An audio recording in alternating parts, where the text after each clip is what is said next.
നമ്മൾ ഒന്നാമത്തെ ശ്ലോകത്തിൻ്റെ വ്യാഖ്യാനമാണ് വായിച്ചുകൊണ്ടിരുന്നത്. ജാഗ്രത് സ്വപ്നയോർ അന്തഃകരണ സാക്ഷിതയാ സുഷുപ്താവജ്ഞാന സ്വാപാദി സാക്ഷിതയാ. ജാഗ്രത് സ്വപ്നങ്ങളിൽ അന്തഃകരണ വൃത്തികൾക്ക് സാക്ഷിയായിട്ടും സുഷുപ്തിയിൽ അജ്ഞാനത്തിനും ശൂന്യാവസ്ഥയ്ക്കും അല്ലെങ്കിൽ ആ ഉറക്കത്തിനും സാക്ഷിയായി നിൽക്കുന്നതാണ് ഈ ആത്മാവ്. പ്രത്യേകാത്മഭാമാത്രം അത് എപ്പോഴും പ്രകാശമാണ്. പ്രകാശം എന്ന് പറഞ്ഞാൽ അവിടെ ഉദ്ദേശിക്കുന്നത് സാക്ഷി എന്നാണ്. കർമ്മം ചെയ്യാത്തവൻ അയാളാണ് സാക്ഷി. സാക്ഷിക്ക് കർമ്മമില്ല, കർമ്മത്തെ കണ്ടുകൊണ്ടിരിക്കുന്നവനാണ്. ഒരു കൃത്യം, അത് സത്കർമ്മമോ ദുഷ്കർമ്മമോ എന്തോ ആയിക്കോട്ടെ, അതിൽ ഉൾപ്പെടാതെ, അതുമായിട്ട് യാതൊരു തരത്തിലും ബന്ധപ്പെടാതെ അതിനെ കണ്ടുകൊണ്ടിരിക്കുന്ന ആളിനെയാണ് സാക്ഷി എന്ന് പറയുന്നത്. സാക്ഷി മൊഴി കോടതിയിൽ ഒരു പ്രധാന തെളിവാണ്. ഇന്ന ആൾ വേറൊരാളെ കൊല്ലുന്നത് അല്ലെങ്കിൽ ഇന്ന ആൾ വേറൊരാളെ പീഡിപ്പിക്കുന്നത് ഞാൻ കണ്ടു, അതിന് ഞാൻ ദൃക്സാക്ഷിയാണ്. ആ മൊഴി ഒരു തെളിവായിട്ട് പലപ്പോഴും കോടതികൾ അംഗീകരിക്കാറുണ്ട്. അതുപോലെ സാക്ഷി മാത്രനാണ് ഈ പരമാത്മാവ്. പ്രത്യേകാത്മഭാമാത്രം, അത് ഉള്ളിൽ എല്ലാറ്റിനും സാക്ഷിയായി ഹൃദയാന്തർഭാഗത്ത് പ്രകാശരൂപത്തിൽ വർത്തിക്കുന്നു. വിഷയഭാനമാത്രം ഉള്ളിൽ ഞാനെന്ന ഭാവത്തിനെയും പ്രകാശിപ്പിച്ചുകൊണ്ട് പുറമെ പ്രപഞ്ച ദൃശ്യങ്ങളെ പ്രകാശിപ്പിച്ചുകൊണ്ട് സർവേഷാം ഭാസതയേവേദി, എവിടെയൊക്കെ അനുഭവമുണ്ടോ ആ അനുഭവത്തിൻ്റെ തൊട്ടുപുറകിൽ ഈ പരമാത്മാവ് ഉണ്ടായേ പറ്റൂ. ജഡങ്ങൾക്ക് അനുഭവമില്ല, അനുഭവം എന്നും ചിത്തിനു മാത്രം. ആ ചിത്താണ് ബ്രഹ്മം, ആത്മാവ്, ഈശ്വരൻ എന്നീ പേരുകളിൽ അറിയപ്പെടുന്നത്. സർവേഷാം ഭാസതയേവേദി പ്രത്യക്ഷേണ ചകാരാത് വ്യവഹാര സ്മൃത്യാദിലിംഗേന ച, അത് വളരെ വ്യക്തമായി പ്രകാശിക്കുന്നു. ഞാനുണ്ടോ ഇല്ലയോ എന്നുള്ള കാര്യത്തിൽ നമുക്കെന്ന് പറഞ്ഞാൽ ഒരു വ്യക്തിക്കും ഇന്നേ വരെ സംശയം ഉണ്ടായിട്ടില്ല. തൻ്റെ അസ്തിത്വത്തെ സംശയിക്കുന്ന ഒരു വ്യക്തിയും ഇന്നേ വരെ ഈ ഭൂമുഖത്തുണ്ടായിട്ടില്ല, ഇനി ഉണ്ടാകാൻ പോകുന്നുമില്ല. എന്തുകൊണ്ടെന്ന് പറഞ്ഞാൽ അത് അത്ര വ്യക്തമാണ്, അത്ര ക്ലിയറായിട്ട് നമുക്ക് അനുഭവിക്കാൻ പറ്റുന്ന ഒന്നാണ് ഈ ഞാനുണ്ട് എന്നുള്ള അനുഭവം. അത് സാക്ഷിയായിട്ടിരിക്കുന്നു. അതുപോലെ വ്യവഹാര സ്മൃത്യാദിലിംഗേന, ശരീരം ചെയ്യുന്ന കർമ്മങ്ങൾക്കും മനസ്സിൻ്റെ കർമ്മങ്ങൾക്കും ഓർമ്മ മുതലായ സൂക്ഷ്മവൃത്തികൾക്കും അത് സാക്ഷിയാണ്. യത് അനാദ്യന്തം ചിന്മാത്രം, ആദ്യന്തങ്ങളില്ലാത്ത ശുദ്ധ ചിത് സ്വരൂപമാണത്. തത്സിദ്ധം തസ്യ കഥം കേന നിമിത്തേന നാശോ ഭവേത്, അത് എപ്രകാരം, ആരാൽ അല്ലെങ്കിൽ ഏതിനാൽ നശിപ്പിക്കപ്പെടും, അതിന് എങ്ങനെയാണ് നാശം സംഭവിക്കുക. തത് അസാധിതസ്യ നിമിത്തസ്യ അപ്രസിദ്ധേഹ, ആത്മാവിനെ നശിപ്പിക്കുന്ന മറ്റൊന്നിനെയും നമുക്ക് കണ്ടെത്താൻ കഴിയാത്തതുകൊണ്ട് ആത്മാവിനെ ഇല്ലാതാക്കുന്നത് ആത്മാവിൽ നിന്ന് അന്യമായ ഒന്നായിരിക്കും. ഒരു വസ്തുവും സ്വയം നശിപ്പിക്കുകയില്ല, തനിക്ക് തന്നെ നശിപ്പിക്കാൻ സാധ്യമല്ല. ജഡത്തിന് തന്നെ നശിപ്പിക്കാൻ സാധ്യമല്ല എന്നുള്ളത് നമുക്ക് വളരെ വ്യക്തമായി അറിയാൻ പറ്റും. കാരണം ജഡം അചേതനമാണ്, അതിന് മറ്റൊന്നിനെയും നശിപ്പിക്കാൻ പറ്റില്ല, തന്നെയും നശിപ്പിക്കാൻ പറ്റില്ല. പക്ഷേ ബോധം വേറൊന്നിനെ നശിപ്പിക്കാൻ പറ്റുമോ എന്ന് ചോദിച്ചാൽ മറ്റൊന്നിനെ അതിനെ നശിപ്പിക്കാൻ പറ്റില്ല. കാരണം ബോധ ഭിന്നമായി മറ്റൊന്നില്ല. അതുകൊണ്ട് മറ്റൊന്നിനെയും ഈ ആത്മാവ് നശിപ്പിക്കുന്ന പ്രശ്നം ഉദിക്കുന്നേയില്ല. ഇനി അവശേഷിക്കുന്നത് ഒരേ ഒരു സാധ്യതയാണ്. ബോധം സ്വയം നശിക്കുമോ, ബോധത്തിന് തന്നെ നശിപ്പിക്കാൻ പറ്റുമോ? അത് സാധ്യമല്ല. സെൽഫ് ഡിസ്ട്രക്ഷൻ ആത്മനാശം, ഒന്ന് തന്നെ തന്നെ നശിപ്പിക്കുക എന്നുള്ളത് ലോകത്തിൽ സംഭവിക്കുകയില്ല. അതുമാത്രമല്ല, ഈ ആത്മാവ് നാശമില്ലാത്ത ഒരു വസ്തുവുമാണ്. അതുകൊണ്ട് അതിന് നാശം ഒരിക്കലും സംഭവിക്കുകയില്ല. തത് അസാധിതസ്യ നിമിത്തസ്യ അപ്രസിദ്ധേഹ, ബോധത്തെ ഇല്ലാതാക്കാൻ കഴിവുള്ള എന്തെങ്കിലും ഒന്ന് ഉള്ളതായി നമ്മുടെ ശാസ്ത്രങ്ങളിലോ ഉപനിഷത്തുകളിലോ ഒരു ഗ്രന്ഥത്തിലും പറഞ്ഞിട്ടില്ല. എല്ലാം ആത്മമയമാണ് എന്നാണ് ഉപനിഷത്തുകൾ ഐകകണ്ഠ്യേന പ്രഖ്യാപിക്കുന്നത്. അങ്ങനെയുള്ളപ്പോൾ ആത്മാവല്ലാത്ത ഒന്ന് ഉണ്ടെങ്കിലല്ലേ ഈ ആത്മാവിനെ നശിപ്പിക്കാൻ പറ്റൂ. പക്ഷെ അങ്ങനെ ഒന്നില്ല. ആത്മാവ് സ്വയം നശിപ്പിക്കുകയുമില്ല. കാരണം ആത്മനാശം എന്നുള്ളത് അസംഭാവ്യമാണ്, അതൊരിക്കലും സംഭവിക്കുകയില്ല. തന്നാശനിമിത്തത്വ അയോഗാത്, ഇങ്ങനെ ഏതൊക്കെ രീതിയിൽ ചിന്തിച്ചാലും ആത്മാവിന് നാശം എന്നുള്ളത് സംഭവിക്കാൻ സാധ്യമല്ല. അങ്ങനെ ആത്മനാശം സംഭവിക്കുമെന്ന് കരുതാൻ നിർവാഹമില്ലാത്തത് കൊണ്ട് കഥാവാ നാശോ ഭവേത്, ഈ ആത്മാവ് എപ്പോൾ നശിക്കും, എങ്ങനെ നശിക്കും എന്ന് വസിഷ്ഠ മഹർഷി ചോദ്യരൂപത്തിൽ ആത്മാവിൻ്റെ അനശ്വരതയെ ഉറപ്പിക്കുകയാണ് ചെയ്യുന്നത്. താദൃശകാലസ്യാപി തദധീന സിദ്ധികസ്യ തദുപജീവകത്വാദിതി ഭാവഃ. അങ്ങനെ ഈ ആത്മാവ് നശിക്കുന്ന ഒരു സമയം, ഒരു കാലഘട്ടം ഉണ്ട് എന്ന് കരുതിയാൽ തന്നെ ആ ആത്മാവ് നശിച്ച സ്ഥിതിയെ ആരറിയും? അറിയപ്പെടാത്ത ഒന്ന് ഈ ലോകത്തിൽ ഇല്ല. ഒന്നിന് ഉണ്ടെന്നറിയുമ്പോഴാണ് അത് ഉള്ളതായി തീരുന്നത്. മനുഷ്യർ കണ്ടുപിടിക്കാത്ത, ഇന്നേ വരെ കണ്ടെത്താത്ത എത്രയോ നിധികൾ ഭൂമിയുടെ ഉള്ളിൽ, ഭൂമിയുടെ ആഴത്തിൽ ആരാലും കാണപ്പെടാതെ മറിഞ്ഞു കിടക്കുന്നുണ്ട്. അതൊക്കെ മനുഷ്യരെ സംബന്ധിച്ച് ഇല്ലാത്തതിന് തുല്യമാണ്. നമുക്കറിഞ്ഞുകൂടാത്ത കാര്യങ്ങൾ, അത് ഉണ്ടായിരുന്നാലും എന്ത് പ്രയോജനം? ഉണ്ടെങ്കിലാണ് നമ്മൾ അതിനെ പുറത്തേക്ക് കൊണ്ടുവന്ന് അതിനെ ഉപയോഗിക്കാൻ ആരംഭിക്കുക. ഇപ്പോൾ അറിയപ്പെടാത്ത ഒന്നുണ്ടോ എന്ന് ചോദിച്ചാൽ സാധാരണഗതിയിൽ അറിയപ്പെടാത്തത് ഉള്ളതാവാൻ പറ്റില്ല. പക്ഷേ ഈ ആത്മാവ് അറിയപ്പെടാതിരുന്നിട്ടും ഉള്ളതാണ്. അറിയപ്പെടാത്ത നിറപൊരുളെ എന്നാണ് ഗുരുദേവൻ ഈ ആത്മാവിനെ വിശേഷിപ്പിക്കുന്നത്. അപ്പം ഈ ആത്മാവ് ആരാലും അറിയപ്പെടുന്നില്ല എങ്കിലും അതുണ്ട്. അപ്പം നേരത്തെ പറഞ്ഞതോ, എന്തും അറിയപ്പെട്ടാൽ മാത്രമേ ഉള്ളതായി തീരുകയുള്ളൂ. ഈ ആത്മാവ് നമ്മളാൽ അറിയപ്പെടുന്നില്ലല്ലോ. നമ്മളാൽ അറിയപ്പെടുന്നില്ല, പക്ഷേ അതിനതുണ്ട്. അതുണ്ടെന്നതറിയുന്നു. ആരെങ്കിലും അറിഞ്ഞാൽ പോരെ? ആത്മാവ് തൻ്റെ സാന്നിധ്യത്തെ സ്വയം അറിയുകയോ അല്ലെങ്കിൽ ജീവഭാവത്തിൽ അതിനെ അറിയുകയോ ചെയ്താൽ മതി. എങ്ങനെയെങ്കിലും അതറിയപ്പെടണം. തന്നാൽ അറിയപ്പെട്ടാലും മതി, മറ്റുള്ളവരാൽ അറിയപ്പെട്ടാലും മതി. പക്ഷേ ഈ ആത്മാവിനെ അറിയുന്ന ജീവൻ യഥാർത്ഥത്തിൽ അതാണ്. ജീവഭാവത്തിലിരിക്കുമ്പോൾ ഞാനുണ്ട് എന്നാണ് അത് എപ്പോഴും അറിഞ്ഞുകൊണ്ടിരിക്കുന്നത്. വേറെന്ത് തെളിവ് വേണം? അതുണ്ട് എന്നുള്ള അറിവ് എപ്പോഴും നമുക്കുണ്ട്.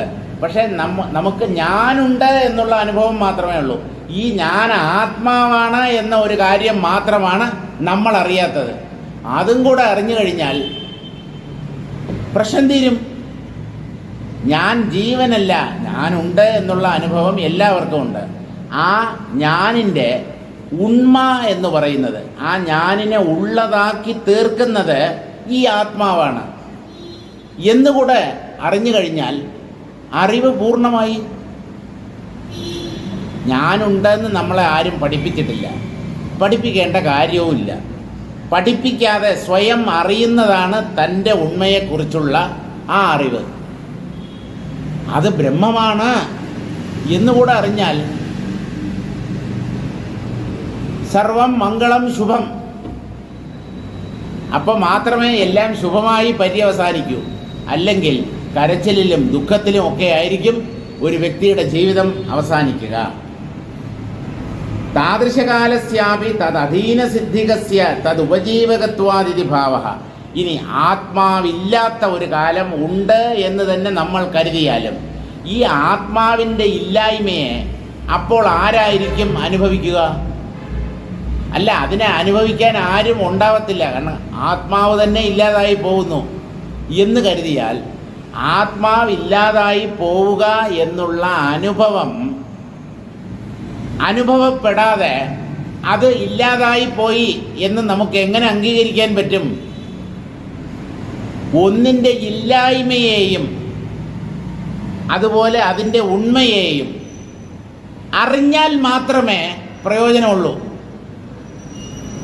ഈശ്വരനെ ഉണ്ടെന്ന് കുറേ പേര് വിശ്വസിക്കുന്നു, കുറേ പേര് ഇല്ല എന്ന് പറഞ്ഞ് നടക്കുന്നു.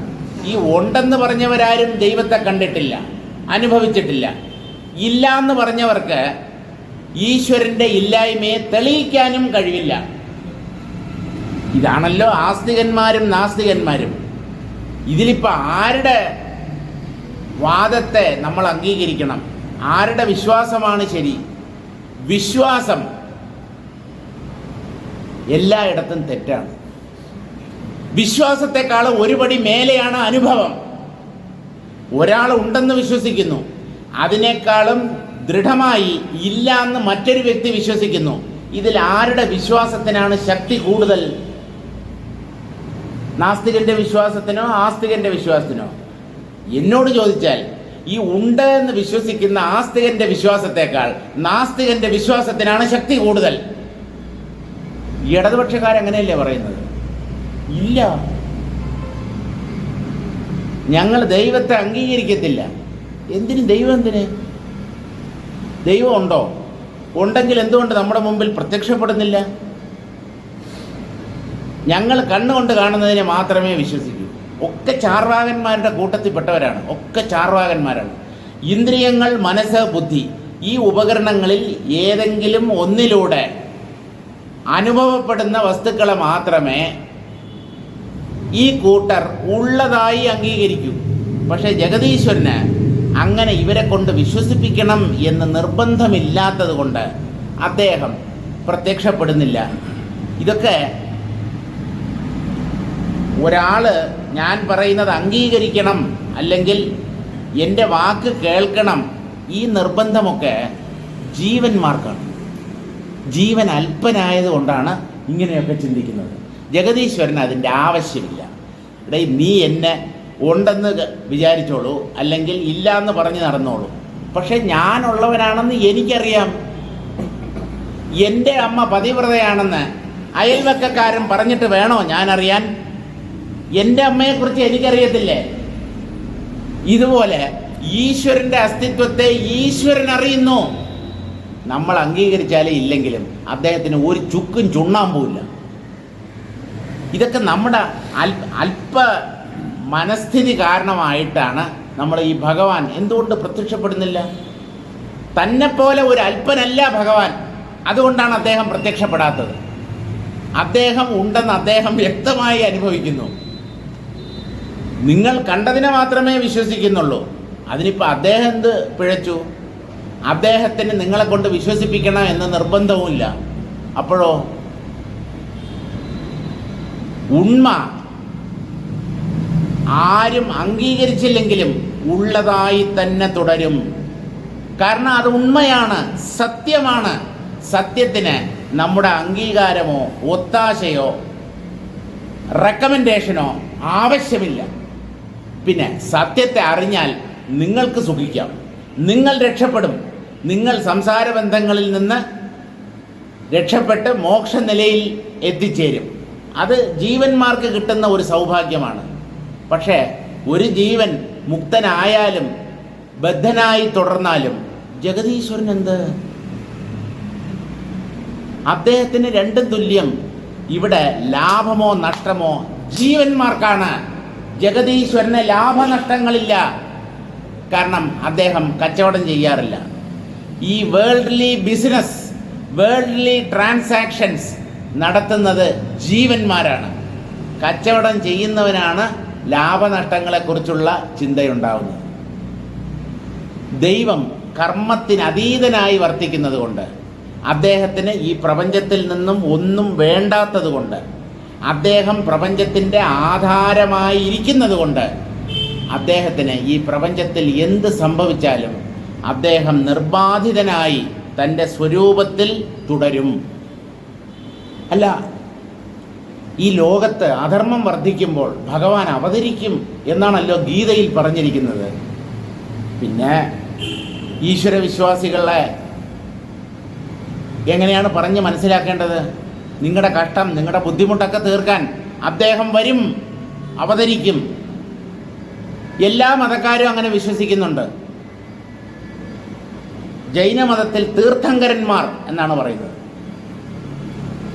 അവരിങ്ങനെ ആവർത്തിച്ച് വരും. എന്തിന്? ലോകരെ ഉദ്ധരിക്കാൻ, ജനങ്ങളുടെ കഷ്ടപ്പാടിനെ അറുതി വരുത്താൻ അവരിങ്ങനെ അവതരിക്കും. അവർക്ക് ദൈവം എന്നുള്ള ഒരു കൺസെപ്റ്റ് ഇല്ല. പക്ഷെ നമ്മൾ ദൈവം ഉണ്ടെന്ന് വിചാരിക്കുന്നു. എവിടെ? അങ്ങ് എവിടെയോ മുകളിൽ കൈലാസത്തിലോ വൈകുണ്ഠത്തിലോ ബ്രഹ്മലോകത്തിലോ ഒക്കെയാണ് നമ്മുടെ ദൈവം സ്ഥിതി ചെയ്യുന്നത്. അദ്ദേഹം അവിടുന്ന് താഴെ ഇറങ്ങി വരും. താഴെ ഇറങ്ങി വരിക എന്നുള്ള അർത്ഥത്തിലാണ് അവതരിക്കുക എന്ന് പറയുന്നത്. അവതാരം എന്ന് പറഞ്ഞാൽ താഴേക്ക് വരിക, ഇറങ്ങി വരിക എന്നാണ് അർത്ഥം. അപ്പോൾ ഇറങ്ങി വരണമെങ്കിൽ ഈശ്വരന് അതൊരു മാനക്കേടല്ലേ? തൻ്റെ ഉന്നതമായ നിലയിൽ നിന്ന് താഴേക്ക് സാധാരണ ജീവന്മാരെ പോലെ ഇവിടെ ഒരു മാതാപിതാക്കൾക്ക് ജനിച്ച് കുഞ്ഞായി വളർന്ന് അങ്ങനെയൊക്കെ ചെയ്തതിന് ശേഷമല്ലേ ഈ ദുഷ്ടന്മാരെ നിഗ്രഹിക്കാൻ പറ്റൂ? അപ്പോൾ ഭഗവാൻ ജനിക്കുന്നു എന്ന് പറഞ്ഞാൽ അത് അദ്ദേഹത്തെ സംബന്ധിച്ച് വളരെ മോശമായ ഒരു കാര്യമാണ്. ജനിക്കുക എന്ന് പറയുന്നത് ശ്രേഷ്ഠമായ ഒന്നല്ല. നമ്മളാണ് ഈ ജനനത്തിലൊക്കെ അഭിമാനിച്ച് നടക്കുന്നത്. ഞാൻ ഇന്ന ജാതിയിൽപ്പെട്ടയാളാണ്, ഞാൻ ഇത്രാം തീയതി ജനിച്ചു. അതൊക്കെ അല്പമായ ജീവൻ്റെ വിചാരങ്ങളാണ്. ജഗദീശ്വരന് അത്തരം സങ്കല്പങ്ങളുടെ ആവശ്യമില്ല.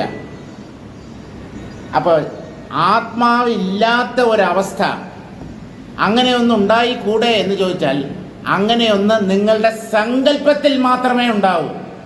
വാസ്തവത്തിൽ അങ്ങനെ ഒന്നും ഉണ്ടാവില്ല. വാസ്തവത്തിൽ അങ്ങനെ ആത്മാവില്ലാതായി തീർന്ന ഒരവസ്ഥ സംഭവിക്കണമെങ്കിൽ അതിന് സാക്ഷിയായി ആരെങ്കിലും ഉണ്ടാവണം. അത് ആത്മാവല്ലാതെ മറ്റൊരാളാവാൻ സാധ്യവുമല്ല. അതുകൊണ്ട് ആത്മനാശത്തിന് സാക്ഷിയായി ആത്മാവ് ഉണ്ടായേ പറ്റൂ. തൻ്റെ നാശത്തിന് സാക്ഷിയായി താൻ തന്നെ ഉണ്ടാവും എന്ന് പറഞ്ഞാൽ താൻ നശിക്കുന്നില്ല എന്നല്ലേ അതിൻ്റെ അർത്ഥം. എൻ്റെ മരണത്തിന് ഞാൻ സാക്ഷിയാണെന്ന് പറഞ്ഞാൽ താങ്കൾ മരിക്കുന്നില്ല. കാരണം മരിച്ചവന് അതിനെക്കുറിച്ച് മറ്റുള്ളവരോട് പറയാൻ പറ്റില്ല. അയാൾക്ക് സാക്ഷി എന്നുള്ള നില ഒരിക്കലും കൈവരികയില്ല. അതുകൊണ്ട് ആത്മനാശം സംഭവിക്കണമെങ്കിൽ അതിന് ആത്മാവ് സാക്ഷിയായിരുന്നേ പറ്റൂ.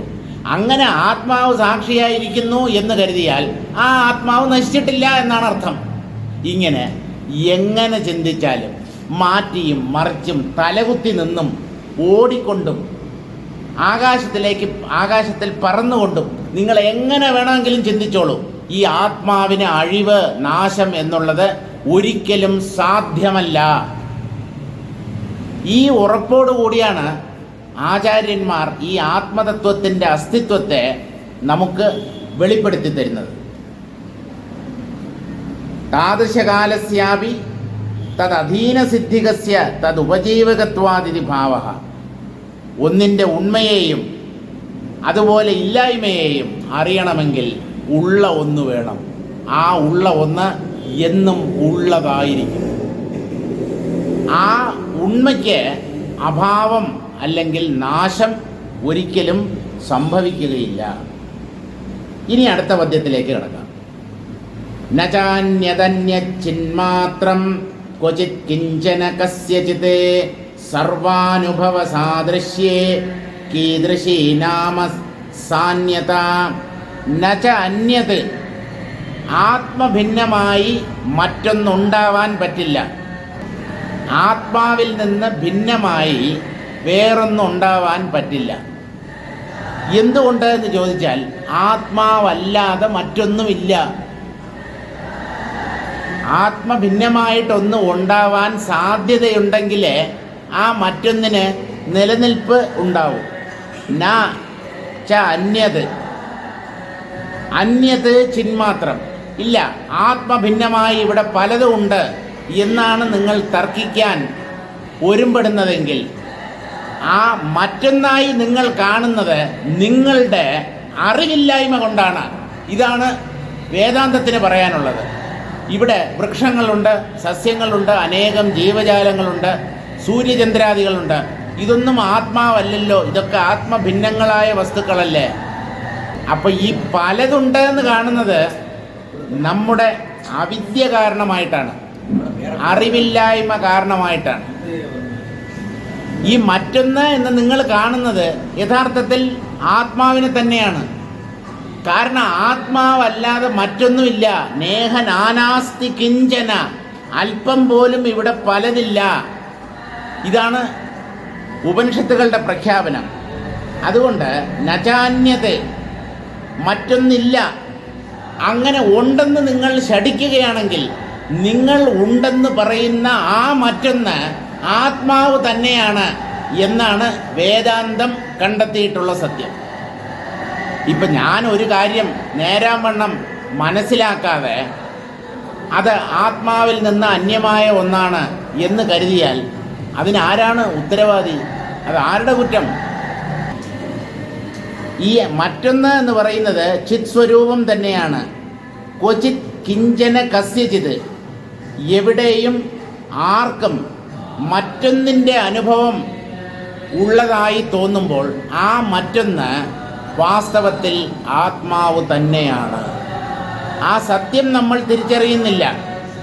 അതിനെയാണ് നമ്മുടെ അറിവില്ലായ്മ എന്ന് പറയുന്നത്. സർവാനുഭവ സാദൃശ്യേ കീദൃശീ നാമ സാന്യത, എല്ലാ അനുഭവങ്ങളിലും വ്യാപിച്ചു നിൽക്കുന്നത് എന്ന് പറഞ്ഞാൽ എല്ലാ അനുഭവങ്ങളും ആത്മാവിന് മാത്രം സ്വന്തം. നമ്മുടെ ഏതനുഭവവും കൃപ കൊണ്ട് കിട്ടുന്നതാണ്. ആ അനുഭവങ്ങളിലെല്ലാം വ്യാപിച്ചു നിൽക്കുന്നത് ആത്മതത്വമാണ്.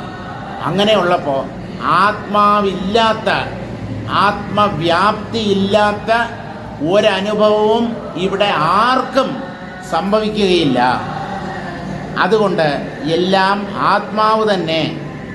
എല്ലാ അനുഭവങ്ങളും ഈ ഞാനെന്ന ജീവഭാവത്തിനാണ്. ഓരോ ശരീരത്തിലും കുടികൊള്ളുന്ന ഞാനെന്ന വ്യക്തിക്കാണ് അയാളുടെ ജീവിത അനുഭവങ്ങൾ മുഴുവൻ. ആ ഞാൻ ആത്മാവിൻ്റെ പ്രകടനമാണ്. അപ്പം ഈ ആത്മാവിൽ നിന്ന് വേറിട്ടതായി എന്തനുഭവമാണ് സാധ്യമാവുക?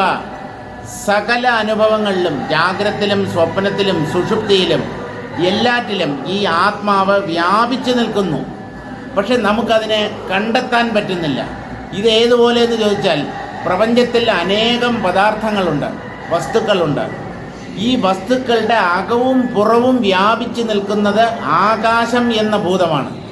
പക്ഷേ ഈ ആകാശത്തെ മനുഷ്യർക്ക് കാണാൻ പറ്റുന്നില്ല. കാരണം ആകാശത്തിൻ്റെ കട്ടിപിടിച്ച രൂപമാണ് ബാഹ്യ പദാർത്ഥങ്ങൾ. അത് ചിന്തിച്ച് നോക്കുന്ന ഒരാൾക്ക് മാത്രമേ ഈ സത്യം മനസ്സിലാക്കാൻ പറ്റൂ. അതുകൊണ്ട് ഈ ആകാശം പോലെ സകലതിൻ്റെയും അകവും പുറവും വ്യാപിച്ചു നിൽക്കുന്ന ആത്മതത്വത്തെ നാം വേണ്ടവണ്ണം അറിയുന്നില്ല. നമ്മൾ അറിഞ്ഞില്ലെങ്കിലും എല്ലാ അനുഭവങ്ങളിലും ആദ്യന്തം വ്യാപിച്ച് നിൽക്കുന്നത് ഈ ആത്മതത്വമാണ്. സർവാനുഭവ സാദൃശ്യേ കീദൃശീ നാമ സാന്യത, എല്ലാ അനുഭവങ്ങളിലും ഈ ആത്മാവ് വ്യാപിച്ചു നിൽക്കുന്നു എങ്കിൽ ആത്മഭിന്നമായി ഇവിടെ എന്താണ് ഉണ്ടാവാൻ പറ്റുക? എല്ലാം നിൽക്കുന്നത് അനുഭവത്തിലാണ്. സൂര്യനുണ്ട്, അത് അനുഭവമാണ്. ഞാൻ സന്തുഷ്ടനാണ് അല്ലെങ്കിൽ ദുഃഖിയാണ്, അനുഭവമാണ്. ഇതെൻ്റെ പിതാവും മാതാവുമാണ്, ഇതെൻ്റെ ഭാര്യ, ഇവരെൻ്റെ കുഞ്ഞുങ്ങൾ, ഇതെൻ്റെ ധനം, എല്ലാം അനുഭവമാണ്. അനുഭവത്തിൽ ഇല്ലാത്തത് ഒരിടത്തും ഉണ്ടാവാൻ പറ്റില്ല. അല്ല, അനുഭവത്തിൽ ഇല്ലാത്തത് ശൂന്യത എന്ന് പറഞ്ഞൂടെ? ശൂന്യത പോലും ഒരു അനുഭവമാണ്. ശൂന്യതയെ അറിയുന്നത് ഈ ആത്മാവാണ്. പ്രപഞ്ചത്തിൻ്റെ ഉണ്മയെ അറിയുന്നതും ഇതേ ആത്മാവ് തന്നെ. ഇങ്ങനെ ഉണ്മയെയും ഇല്ലായ്മയെയും ഒരുപോലെ നമുക്ക് വെളിപ്പെടുത്തി തരുന്ന, അല്ലെങ്കിൽ അറിയിച്ചു തരുന്ന ആ ആത്മാവിൽ നിന്ന് വിഭിന്നമായി ഏത് വസ്തുവിനാണ് ഇവിടെ നിൽക്കാൻ കഴിയുക?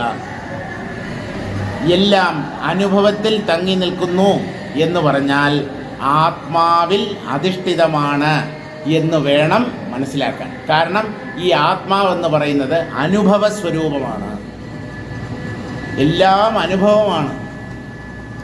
അനുഭവത്തിലില്ലാത്ത ഒന്നും നമുക്ക് അതിനെ അറിയാനേ സാധ്യമല്ല. നിർബന്ധമൊന്നുമില്ല. മിഥ്യാനുഭവങ്ങൾ പോലും ഈ ആത്മാവിൻ്റെ സഹായം കൊണ്ടാണ് നമുക്ക് അനുഭവപ്പെടുന്നത്. അനുഭവം സത്യമോ മിഥ്യയോ എന്ത് വേണമെങ്കിലാവാം. പക്ഷേ അനുഭവം എന്നൊന്നുണ്ടെങ്കിൽ അത് ഈ ആത്മാവ് തന്നെയാണ്.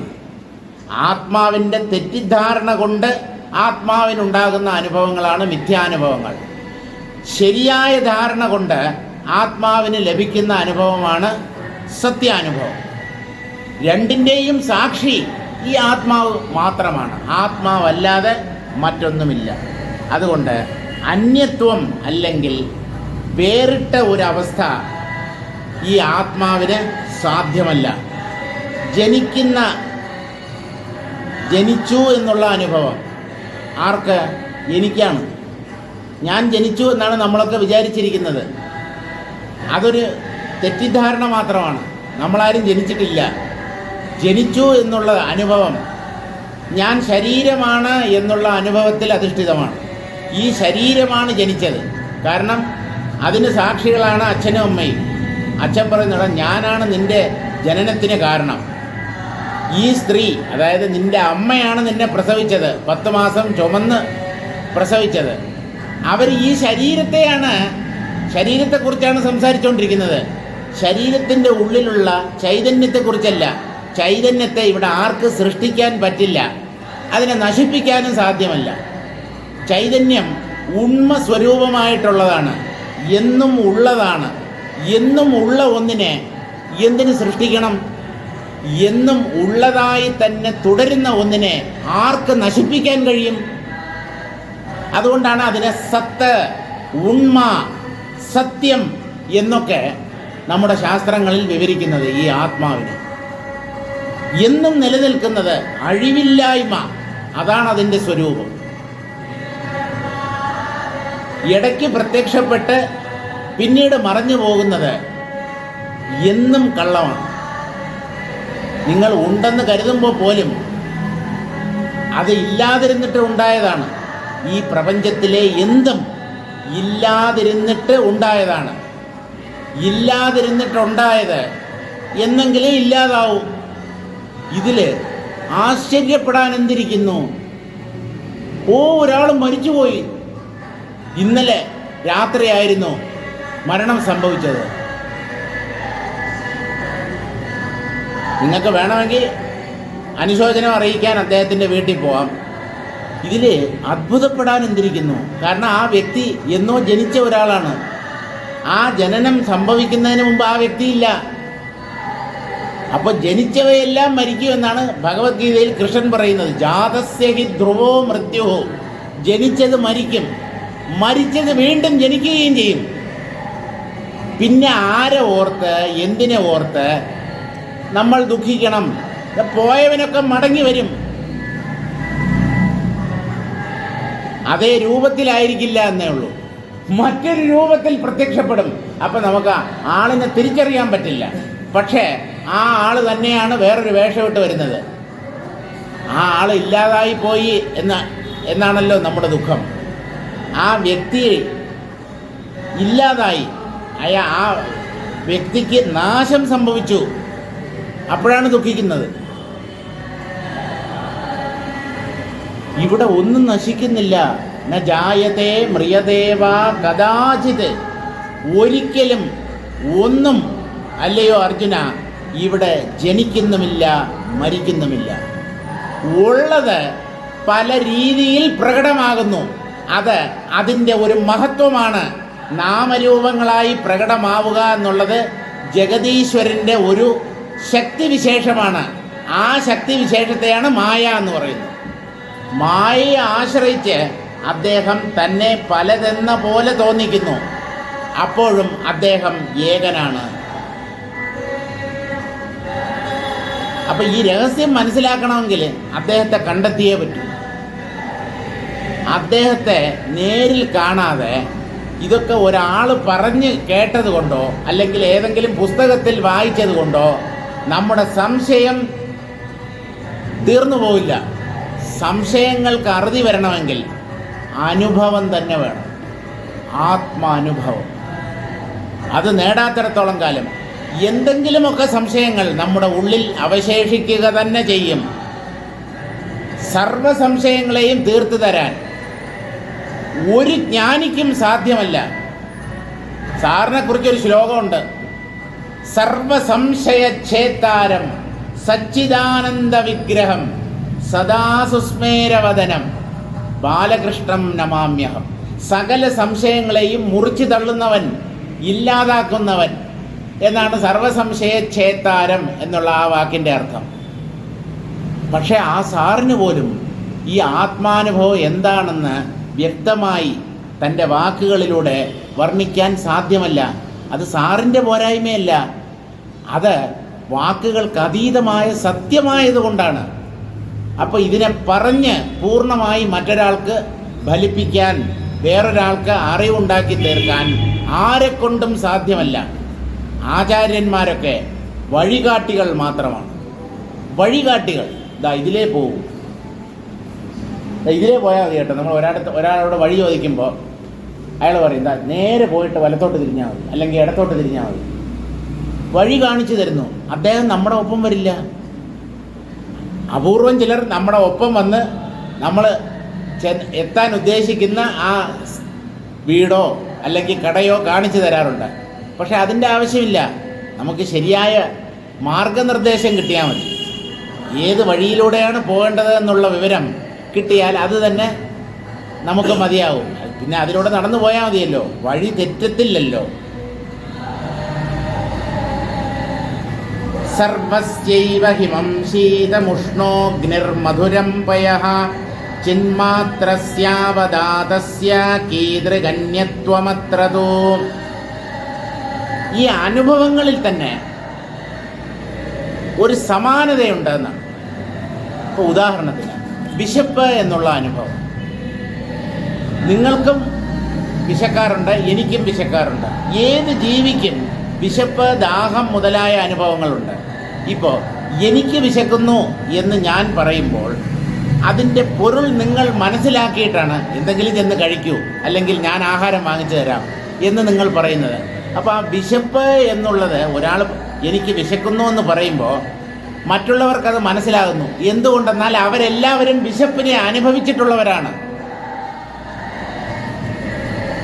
ഞാൻ വല്ലാത്ത ടെൻഷനിലാണ് എന്നൊരാൾ പറയുമ്പോൾ ടെൻഷൻ എന്താണെന്ന് അറിയാത്ത ഒരു വ്യക്തിക്ക് അതിനെ മനസ്സിലാക്കാൻ പറ്റില്ല. അപ്പം നമുക്കൊക്കെ സുഖം, ദുഃഖം, വിശപ്പ്, ദാഹം, കാമം, ക്രോധം, ദേഷ്യം, അത് തന്നെയാണ് ക്രോധം, ഭയം, ഇതൊക്കെ എല്ലാവർക്കും ഉണ്ട്. ഈ അനുഭവങ്ങളിൽ തന്നെ സാമ്യതയുള്ളത് കൊണ്ട് അതെല്ലാം ഒരേ സ്രോതസ്സിൽ നിന്ന് വരുന്ന അനുഭവങ്ങളാണ് എന്നുള്ളതിനെ ഊഹിച്ചറിയണം. വേദന, കിഡ്നി സ്റ്റോൺ, എല്ലാ കൊല്ലവും ആ മൂത്രത്തിലെ കല്ല് കൊണ്ട് വേദന അനുഭവിക്കുന്ന വ്യക്തികളുണ്ട്. ഞാൻ സ്ഥിരമായിട്ട് അനുഭവിച്ചുകൊണ്ടിരുന്നു. ഏപ്രിൽ മെയ് എന്ന ഒരു സമയമുണ്ടെങ്കിൽ കൃത്യമായും ആ കിഡ്നി സ്റ്റോൺ വന്നിട്ടുണ്ടാവും.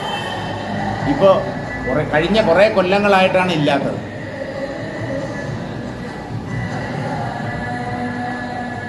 കല്ലെങ്ങനെയാണ് ഒരു ജീവിയുടെ ശരീരത്തിൽ ഉണ്ടാവുന്നത്? കല്ലെന്ന് പറഞ്ഞാൽ റോട്ടിൽ കിടക്കുന്ന കല്ല് പോലെ തന്നെ.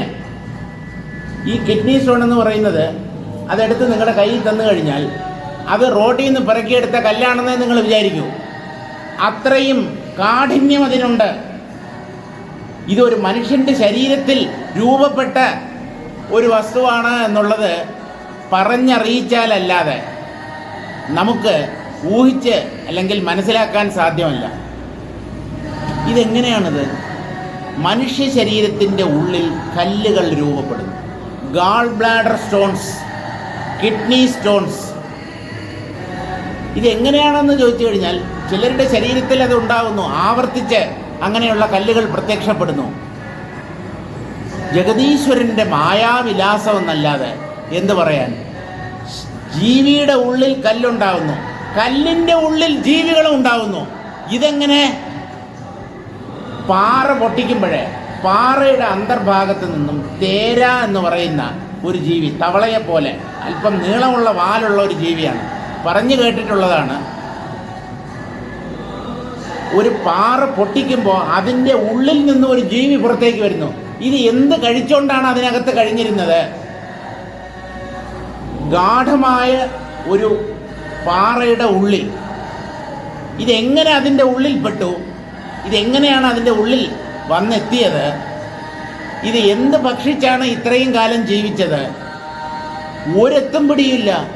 അങ്ങനെ ഉണ്ടെന്നാണ് ഞാൻ പറഞ്ഞു കേട്ടിട്ടുള്ളത്. ഒരു മാളത്തിൻ്റെ ഉള്ളിൽ നിന്ന് പുറത്തു വരുന്ന ജീവിയല്ല. കല്ല് പൊട്ടിക്കുമ്പോൾ, പാറകൾ പൊട്ടിക്കുമ്പോൾ അതിൻ്റെ ഉള്ളിൽ നിന്ന് തവളയെപ്പോലെയുള്ള ശരീരഘടനയോട് കൂടിയ ഒരു ജീവി പുറത്തേക്ക് ചാടുന്നു. സർവേശ്വര, അങ്ങയുടെ മായാവിലാസം എന്നല്ലാതെ വേറെ ഒന്നും പറയാൻ പറ്റില്ല. ഈ ലോകത്തിൻ്റെ ഇപ്പോഴത്തെ പോക്ക് കണ്ടാൽ ഇത് ജഗദീശ്വരൻ്റെ ലീലയാണ് എന്ന് വളരെ വ്യക്തമായി അറിയാൻ പറ്റും. അവിശ്വസനീയമായ സംഭവങ്ങൾ ആണ് ദിവസേന നാം പത്രത്തിൽ വായിക്കുന്നത്, TV ചാനലുകളിലൂടെ കാണുന്നത്. ആരാണ് ഇതിന് ഉത്തരവാദി? അല്ല, ഇതിനൊക്കെ ഉത്തരവാദി മനുഷ്യരാണ്. മനുഷ്യരല്ല, മനുഷ്യനെ കൊണ്ട് ഇതൊക്കെ ചെയ്യിപ്പിക്കുന്ന ഒരു ഈശ്വര ശക്തിയുണ്ട്. അതിനെയാണ് മായ എന്ന് പറയുന്നത്. അത് ജഗദീശ്വരൻ്റെ ശക്തിയാണ്. അതിന് സാധിക്കാൻ പറ്റാത്തതായി ഒന്നുമില്ല. സർവസ്യൈവ ഹിമം ശീതം. ലോകത്ത് എവിടെ മഞ്ഞ് കെട്ടിയുണ്ടെങ്കിലും അതൊക്കെ തണുപ്പുള്ളതായിരിക്കും. ഫ്രിഡ്ജിൻ്റെ അകത്ത് നിന്ന് എടുക്കുന്ന ഐസ് കെട്ടിയായാലും ധ്രുവപ്രദേശങ്ങളിലെ ഹിമശിലകളായാലും എല്ലാം തണുപ്പുള്ളതാണ്. ചൂടുള്ള ഐസ് ഇന്നേ വരെ ആരും കണ്ടിട്ടില്ല, ഇനി കാണാൻ പറ്റത്തുമില്ല. തണുത്ത അഗ്നിയെയും നിങ്ങൾക്ക് അനുഭവിക്കാൻ പറ്റില്ല. തണുത്ത അഗ്നി ഉണ്ട്, അത് ആത്മാനുഭവമാണ്. അതിനെയാണ് ആർദ്രമായ അഗ്നി എന്ന് ഉപനിഷത്തുകൾ പ്രഖ്യാപിക്കുന്നത്. നമ്മുടെ മന്ത്രങ്ങളിൽ തന്നെയുണ്ട്, ആർദ്രമായത് ജ്വലിക്കുന്നു. നനഞ്ഞത് എങ്ങനെയാണ് കത്തുക? നനഞ്ഞത് എന്ന് പറഞ്ഞാൽ ആനന്ദം കൊണ്ട് നനഞ്ഞത്, ഈർപ്പമുള്ളത്, ആനന്ദ ആർദ്രത ഉള്ള സത്യമാണ് ആത്മാവ് എന്ന് പറയുന്നത്. പിന്നെ എന്തിനാ അതിനെ അഗ്നി എന്ന് പറഞ്ഞു? അത് ജ്വലിക്കുന്നതാണ്. ജ്വലിക്കുക എന്ന് പറഞ്ഞാൽ പ്രകാശിക്കുക. പ്രകാശവും സുഖവും ചേർന്നതാണ് ആത്മാവ്. സുഖത്തിൻ്റെ നനവ് അതിലുണ്ട്, പ്രകാശത്തിൻ്റെ ആ സ്വഭാവം, ജ്വലിക്കുന്ന സ്വഭാവവും അതിനുണ്ട്. നനഞ്ഞത് ജ്വലിക്കുകയില്ല, ഉണങ്ങിയത് മാത്രമേ കത്തുകയുള്ളൂ, ജ്വലിക്കുകയുള്ളൂ. ബൾബിൻ്റെയൊക്കെ പ്രകാശം, ഇപ്പോഴത്തെ ഈ LED ബൾബുകൾക്കാണ് ചൂടില്ലാത്തത്. പണ്ടൊക്കെ നമ്മൾ ഉപയോഗിച്ചിരുന്ന 25 വാട്ട് 40 വാട്ട് ബൾബ്, അതൊക്കെ കുറേ നേരം കത്തിക്കഴിഞ്ഞാൽ അതിൻ്റെ പുറത്ത് തൊട്ട് കഴിഞ്ഞാൽ ഭയങ്കര ചൂടാണ്. പ്രകാശവും ചൂടും ചേർന്നേ ഇരിക്കൂ. പക്ഷേ ഈ ആത്മതത്വത്തിൽ പ്രകാശവും നനവ് അല്ലെങ്കിൽ തണുപ്പും ചേർന്നിരിക്കുന്നു. അതുകൊണ്ട് നനഞ്ഞ അഗ്നിയെ നിങ്ങൾക്ക് കാണണമെങ്കിൽ ആത്മാനുഭവം നേടിയാൽ മതി. അതാണ് ആർദ്രമായ അഗ്നി. അല്ലാതെ ബാഹ്യലോകത്തിൽ അഗ്നി എപ്പോഴും ചൂടുള്ളത് തന്നെയായിരിക്കും. സർവസ്യൈവ ഹിമം ശീതം, എല്ലാവർക്കും ഹിമം മഞ്ഞ് അഥവാ ഐസ് തണുത്തത് തന്നെയാണ്. ഉഷ്ണഹ അഗ്നിഹി, അഗ്നി ഏത് വ്യക്തി അനുഭവിച്ചാലും ചൂടുള്ളതായിട്ട് മാത്രമേ അതിനെ അനുഭവിക്കാൻ പറ്റൂ. മധുരം പയഹ, പാലിന് തനതായ ഒരു മാധുര്യമുണ്ട്. കഴിക്കുന്ന പാലോ എരിവുള്ള പാലോ ഉപ്പ് രസമുള്ള പാലോ ഇന്നേ വരെ ആരും കുടിച്ചിട്ടില്ല, അനുഭവിച്ചിട്ടില്ല. പാലാണെങ്കിൽ പുളിച്ച പാലുണ്ട്, അത് പശുവിൻ്റെ അകിടിൽ നിന്ന് പുളിച്ച പാല് കിട്ടില്ല. ആ പാല് നമ്മൾ ഫ്രിഡ്ജിലൊന്നും എടുത്ത് വയ്ക്കാതെ പുറമേ അങ്ങനെ വെച്ചിരുന്നാൽ അത് പുളിച്ച് ചീത്തയായി പോകും. അല്ലാതെ പ്രകൃതിയാ കിട്ടുന്ന പാല്, കറന്നെടുക്കുന്ന പാല്, അത് എപ്പോഴും മധുരം രസം ഉള്ളത് തന്നെയാണ്. ചിന്മാത്രസ്യ അവതാതസ്യ കീതൃക് അന്യത്വമത്രതു. ഇതുപോലെ ഈ ലോകത്തുള്ള ആര്, ഏത് വ്യക്തി, അയാൾ ഏത് നാട്ടുകാരനോ അയാൾ ഏത് ഭാഷ സംസാരിക്കുന്നവനോ സ്ത്രീയോ പുരുഷനോ നപുംസകമോ വൃദ്ധനോ ബാലനോ ആരോ ആയിക്കോട്ടെ, ആര് ഈ ആത്മാവിനെ അനുഭവിച്ചാലും അവരൊക്കെ സച്ചിദാനന്ദ സ്വരൂപമായിട്ടാണ് ഈ ആത്മാവിനെ അനുഭവിക്കുന്നത്. പണ്ടത്തെ ഋഷികളും അങ്ങനെ തന്നെ, ഇന്ന് നമ്മൾ ആത്മസാക്ഷാത്കാരം നേടുകയാണെങ്കിലും അങ്ങനെ തന്നെയാവും ഈ ആത്മാവിനെ അനുഭവിക്കുക. കാരണം വസ്തുവിൻ്റെ സ്വഭാവം മാറുന്നില്ല. ആത്മാവ് മാറുന്ന സ്വഭാവത്തോട് കൂടിയതാണെങ്കിൽ ഋഷിമാർ അനുഭവിച്ച ഒരു ആത്മാവിനെ ആയിരിക്കത്തില്ല നമ്മൾ അനുഭവിക്കുന്നത്. അത് അന്നും സച്ചിദാനന്ദ സ്വരൂപമായിരുന്നു, ഇന്നും അങ്ങനെ തന്നെ, ഇനിമേലും അങ്ങനെയായിരിക്കും. അതുകൊണ്ട് ആര് എപ്പോൾ എവിടെ ഏത് രാജ്യത്തിൽ ഏത് നാട്ടിൽ ജീവിക്കുന്ന ആളാണെങ്കിലും അവർക്കെല്ലാം ലഭിച്ചിട്ടുള്ള ആത്മാനുഭവം സമാനങ്ങളാണ്, ഒരേ തരത്തിലുള്ള അനുഭവം. തമിഴ്നാട്ടിലുള്ള സിദ്ധന്മാരായാലും ശരി, കേരളത്തിൽ ജീവിച്ചിരുന്ന ശ്രീനാരായണ ഗുരുദേവനെ പോലെയും ചട്ടമ്പി സ്വാമി തിരുവടികളെ പോലെയുമുള്ള എത്രയോ ആളുകൾ, ഇനി ഉത്തരേന്ത്യയിൽ ജീവിച്ചിട്ടുള്ള വ്യക്തികൾ, ഈ ആത്മാവിനെ സാക്ഷാത്കരിച്ചവർ ഇന്ന സ്ഥലത്തെ ഉണ്ടാകാവൂ എന്ന് നിർബന്ധമൊന്നുമില്ല. ഭാരതത്തിൽ മാത്രമേ ജ്ഞാനികൾ ജനിക്കാറുള്ളൂ, അങ്ങനെയൊന്നുമില്ല. ഇത് ആർഷഭൂമി എന്നുള്ളത് ശരി, പക്ഷേ എന്തുകൊണ്ട് വിദേശത്ത് ഒരു ജ്ഞാനി ഉണ്ടായിക്കൂടാ? ജ്ഞാനികൾക്ക് ദേശവ്യത്യാസമുണ്ടോ? ഒരു ജീവൻ എവിടെയാണോ ജനിക്കുന്നത് അവിടെ ഇരുന്നു കൊണ്ട് ജ്ഞാനത്തിന് വേണ്ടി ശ്രമിച്ചാൽ ആ വ്യക്തിക്ക് ജ്ഞാനം കിട്ടും. അപ്പോൾ ഇത് ആരുടെയും കുത്തകയല്ല, ഇന്ന ജാതിയിൽപ്പെട്ടവർക്ക് മാത്രമേ ജ്ഞാനം നേടാൻ കഴിയൂ, അങ്ങനെയൊന്നുമില്ല. ഏത് ജാതിയിൽപ്പെട്ടവർക്കും ഏത് മതത്തിൽപ്പെട്ടവർക്കും ഈ ജ്ഞാനം സ്വന്തമാക്കാം. ശ്രവണ മനന നിധിധ്യാസന ധ്യാനാദികളിലൂടെ അവർ കടന്നു ചെല്ലുമെങ്കിൽ ഏതൊരു വ്യക്തിക്കും ഈ ജ്ഞാനം അല്ലെങ്കിൽ ആത്മസാക്ഷാത്കാരം നേടാവുന്നതേ ഉള്ളൂ. ചിന്മാത്രസ്യ അവതാതസ്യ, അവതാതം എന്ന് പറഞ്ഞാൽ പരിശുദ്ധം, നിർമ്മലം എന്നർത്ഥം. നിർമ്മലമായ ആത്മതത്വത്തിൽ മറ്റൊന്ന് എന്നുള്ളത് ഒരിക്കലും സാധ്യമല്ല. ഒന്ന് മറ്റൊന്നാവുന്നത് എപ്പോഴെന്നറിയാമോ? അത് അശുദ്ധമാകുമ്പോൾ. മാറ്റം, പരിവർത്തനം അശുദ്ധിയുടെ ലക്ഷണമാണ്. നമ്മൾ പരിവർത്തനം അഭിവൃദ്ധിയുടെ അല്ലെങ്കിൽ വികസനത്തിൻ്റെ ലക്ഷണമായിട്ടാണ് നമ്മൾ വിചാരിക്കുന്നത്. വികസിക്കുന്നത് നശിക്കാൻ ഉള്ള തയ്യാറെടുപ്പിലാണ്. ഒരു ബലൂണിനകത്ത് കാറ്റ് വീണ്ടും വീണ്ടും നമ്മൾ നിറച്ചുകൊണ്ടിരുന്നാൽ ആദ്യം ചെറുതായിട്ടിരുന്ന ബലൂൺ കുറച്ചായിട്ട് കാറ്റ് കയറുമ്പോൾ അത് വികസിക്കുമ്പോൾ വലിയ സന്തോഷം, വികസിക്കുന്നു. കൂടുതൽ വികസിക്കുമ്പോൾ അത് പൊട്ടും. വികസനം നല്ലതാണ്, പക്ഷേ വികസനം നാശത്തിലേക്കുള്ള വികസനമാണ് എന്നുകൂടെ മനസ്സിലാക്കണം. ബാഹ്യ ജഗത്തിൽ അങ്ങനെയേ ഉള്ളൂ. വികസിത രാഷ്ട്രങ്ങൾ, അമേരിക്കയെ പോലെയുള്ള വികസിത രാഷ്ട്രങ്ങൾ, ഇപ്പോൾ അവരുടെ സ്ഥിതി എന്താണ്? അവിടെ സമാധാനമായിട്ട് മനുഷ്യർക്ക് ജീവിക്കാൻ പറ്റുമോ? എപ്പോഴാണ് എവിടെ നിന്നാണ് ഒരുത്തൻ തോക്കം കൊണ്ടുവന്ന് നമ്മളെ വെടിവെച്ചിടുന്നതെന്ന് പറയാൻ പറ്റില്ല. നമ്മുടെ നാട്ടിൽ അത്രയും ഭയന്ന് ജീവിക്കേണ്ട ഒരു സ്ഥിതിവിശേഷം ഉണ്ടായിട്ടില്ല. നമ്മൾ റോട്ടിൽ കൂടെ പോകുമ്പോൾ ആരെങ്കിലും നമ്മളെ വെടിവെച്ച് കൊല്ലുമെന്ന് അങ്ങനെയുള്ള ഭയമൊന്നും നമുക്കില്ല. പക്ഷേ അവിടെയൊക്കെ ആളുകൾ ഭയന്നാണ് കഴിയുന്നത്. കാരണം എല്ലാവർക്കും തോക്ക് കൈവശം വെക്കാനുള്ള ലൈസൻസ് ഉണ്ട്. കാരണം ഒക്കെ അക്രമികളാണെന്നേ. ഏറ്റവും കൂടുതൽ പകൽ കൊള്ള നടക്കുന്നത് ന്യൂയോർക്ക് നഗരത്തിലാണ്.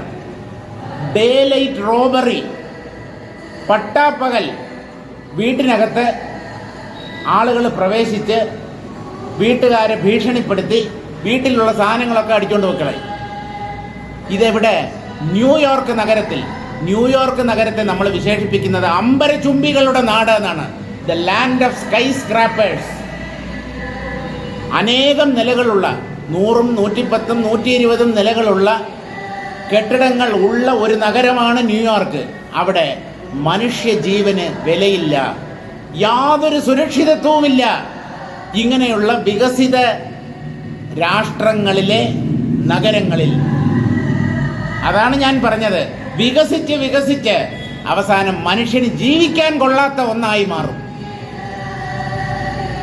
അതുകൊണ്ട് വികസനം വേണ്ടെന്നല്ല, വികസനത്തിൻ്റെ പാതയിലാണ് കേരളവും ഭാരതവും എന്നാണ് കേരളീയരും ഭാരതീയരും അവകാശപ്പെടുന്നത്. വികസനത്തിൻ്റെ പാതയിൽ. ആത്മാവിൽ വികസനം സാധ്യമല്ല. എന്തുകൊണ്ട്? വികസിച്ചാൽ നശിക്കും. അപ്പോഴത്തേക്ക് വികസിക്കുന്നത് പോലെ ഉണ്ടാവും. കുട്ടികൾ വളരുന്നത് പോലെ. കൈ വളരുന്നോ കാല് വളരുന്നോ? തറയിൽ വെച്ച ഉറുമ്പരിക്കും തലയിൽ വെച്ച പേനരിക്കും എന്നാണല്ലോ കുട്ടികളെ മാതാപിതാക്കൾ വളർത്തിക്കൊണ്ടുവരുന്നത്. അങ്ങനെ വളർത്തിക്കൊണ്ടുവരുമ്പോൾ ആ കുഞ്ഞ് വളരുന്നു, അഭിവൃദ്ധി പ്രാപിക്കുന്നു എന്നൊക്കെയാണ് ആ കുഞ്ഞും മാതാപിതാക്കളും ചുറ്റുവട്ടത്തുള്ളവരും എല്ലാവരും വിചാരിക്കുന്നത്. പക്ഷേ സത്യമറിയുന്നവർക്കറിയാം ആ കുഞ്ഞ് മരണത്തെ ലക്ഷ്യമാക്കിയാണ് നീങ്ങുന്നത്. അല്ലേ? ഇല്ല, ഞാൻ പറയുന്നതിൽ എന്തെങ്കിലും നിങ്ങൾക്ക് അഭിപ്രായ വ്യത്യാസം ഉണ്ടെങ്കിൽ ഇത് ഇപ്പം പറയണം. നിങ്ങൾ പറയുന്നത് തെറ്റാണ്, പക്ഷേ അതിനുള്ള യുക്തിയും കൂടെ പറയണം. യുക്തിയുക്തം വേണം പറയാൻ. ഓരോ ജന്മദിനം നമ്മൾ ആഘോഷിക്കുമ്പോഴും നാം മരണത്തോട് കൂടുതൽ അടുത്തുകൊണ്ടിരിക്കുന്നു. വയസ്സ് കൂടുന്നു, ജീവിതം കുറയുന്നു. ശിഷ്ടജീവിതം കുറയുകയാണ് ചെയ്യുന്നത്. കാരണം നമ്മുടെ ആയുസ് നേരത്തെ തന്നെ നിശ്ചയിക്കപ്പെട്ടിട്ടുള്ള ഒന്നാണ്. നമ്മൾ വീട്ടിൽ പലവ്യഞ്ജനങ്ങൾ വാങ്ങിച്ച് പാത്രങ്ങളിൽ ഇങ്ങനെ നിറച്ച് വയ്ക്കും. ദിവസേന അതിൽ നിന്ന് എടുത്താണ് നമ്മൾ വീട്ടിലെ കറികളും ചോറും ഒക്കെ ഉണ്ടാക്കുന്നത്. അപ്പം അത് കുറഞ്ഞു വരും. നമ്മൾ കുറഞ്ഞു വരുമ്പോൾ അത് വീണ്ടും നിറയ്ക്കും. അതുകൊണ്ട് നമുക്കറിയത്തില്ല. ആയുസ് കുറഞ്ഞതിനെ ആരും നിറയ്ക്കില്ല. അത് കുറഞ്ഞ് അവസാനം ഇല്ലാതാവും, അതായത് മരിക്കുമെന്നർത്ഥം. അതിനെ പൂർത്തീകരിക്കാനുള്ള മാർഗം മനുഷ്യരുടെ പക്കലുമില്ല, ദൈവവും അതിനു വേണ്ടി മെനക്കെടാറില്ല. പിന്നെ ആ ശരീരം നശിച്ചു കഴിഞ്ഞാൽ പുതിയൊരു ശരീരം കിട്ടും. ആ ശരീരത്തിൽ ഇരുന്നുകൊണ്ട് ദീർഘകാലം അനന്തകാലം ജീവിക്കാൻ ആർക്കും സാധ്യമല്ല. അതുകൊണ്ട് ആത്മാവ് മാറ്റമില്ലാത്തതാണ്. മാറ്റം എന്ന് പറഞ്ഞാൽ രണ്ട് തരത്തിൽ സംഭവിക്കാം. വളർച്ചയും മാറ്റമാണ്, തളർച്ചയും മാറ്റമാണ്. രണ്ടും മാറ്റമാണ്. ആത്മാവിന് വർധനവുമില്ല, അതിന് ക്ഷയവുമില്ല. അതെന്നും ഒരുപോലെ നിൽക്കുന്നതാണ്. എന്നും ഒരുപോലെ മാറ്റം കൂടാതെ സ്ഥിതി ചെയ്യുന്നത് നശിക്കുകയില്ല. അത് അനശ്വരമായി സ്ഥിതി ചെയ്യുന്ന ഒന്നാവാനേ പറ്റൂ. മാറ്റം പരിണാമം അല്ലെങ്കിൽ പരിവർത്തനം മരണത്തിൻ്റെ അല്ലെങ്കിൽ നാശത്തിൻ്റെ മുന്നോടിയാണ്.